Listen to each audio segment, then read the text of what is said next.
இயேசுவின் நாமத்தினாலே இந்த மதிய வேளையிலே உங்களை அன்போடு கூட வாழ்த்துகிறேன். குயவனே, இந்த நிகழ்வின் அடிப்படையிலே ஜெபத்தின் மேன்மையை குறித்து நாம் தியானித்துக் கொண்டே இருக்கிறோம். இன்றைக்கும் சங்கீதம் 119:71 நாம் வாசிக்கின்ற போது, ஆண்டவரே, நான் உபத்திரவப்பட்டது நல்லது, அதனால் உமது பிரமாணங்களை கற்றுக்கொண்டேன் என்று சங்கீதக்காரன் சொல்லுகிற ஒரு வார்த்தையை நாம் வாசிக்க முடியும். சங்கீதக்காரனுடைய வாழ்க்கையிலே உபத்திரவம், பாடுகள், துன்பங்கள், சரீர பலவீனங்கள் நிமித்தமாக நான் இன்னும் உம்மை ஆழமாய் நெருங்கி சேருகிறேன் என்று சொல்லுகிற ஒரு விசுவாச வார்த்தையை நாம் பார்க்க முடியும்.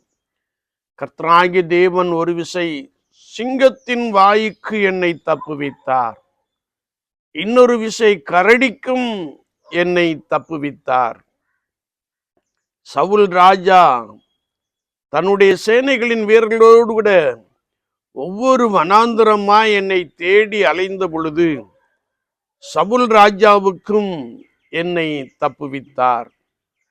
சிக்லாக் சுட்டரிக்கப்பட்ட போது அதில் உள்ள எல்லா பொருட்களும், எல்லாருடைய குமாரத்திகளும் குமாரர்களும் மனைவிமார்களும் சிறைபிடித்து சென்றபோது என்னோடு கூட இருந்த 600 பேர்கள் என் மீது கல்லெறிய வேண்டும் என்று சொல்லிக் கொண்டார்கள். அவர்களுக்கும் என்னை தப்புவித்தார். சத்துருக்களினால் உண்டான நெருக்கத்திலிருந்து என்னை தப்புவித்தார்.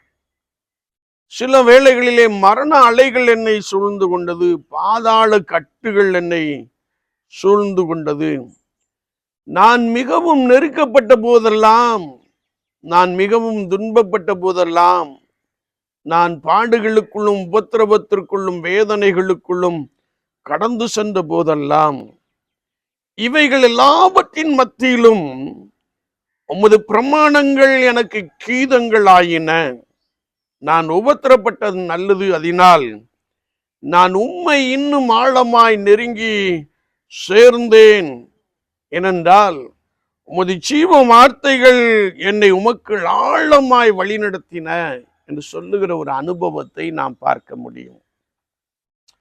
என்னை கேட்டுக்கொண்டிருக்கிற என் அன்பு சகோதரனே, சகோதரியே, விசுவாச வாழ்க்கையிலே நீ பாடுகளின் மத்தியிலே நடந்து கொண்டிருக்கலாம்.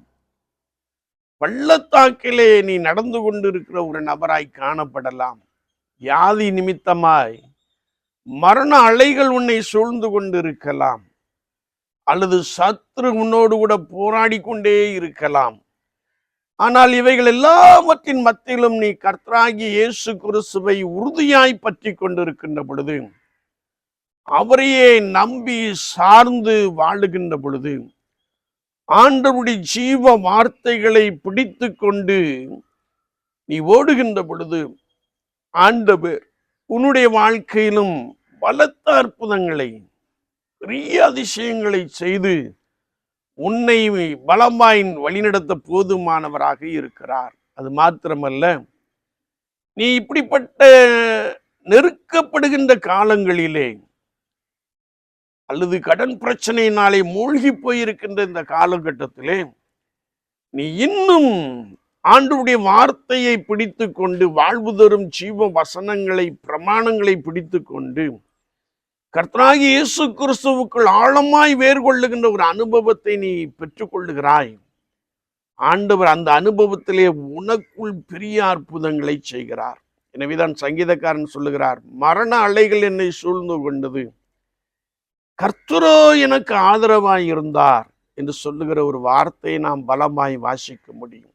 விசுவாச வாழ்க்கையிலே நீங்கள் எப்படிப்பட்ட சூழ்நிலைக்குள்ளே வைக்கப்பட்டிருந்தாலும், அல்லது உங்கள் சூழ்நிலை எதுவாய் இருந்தாலும், உங்கள் சூழ்நிலைக்குள்ளே கர்த்தராகிய இயேசு கிறிஸ்து இருக்கிறார் என்று விசுவாசியுங்கள், நம்புங்கள்.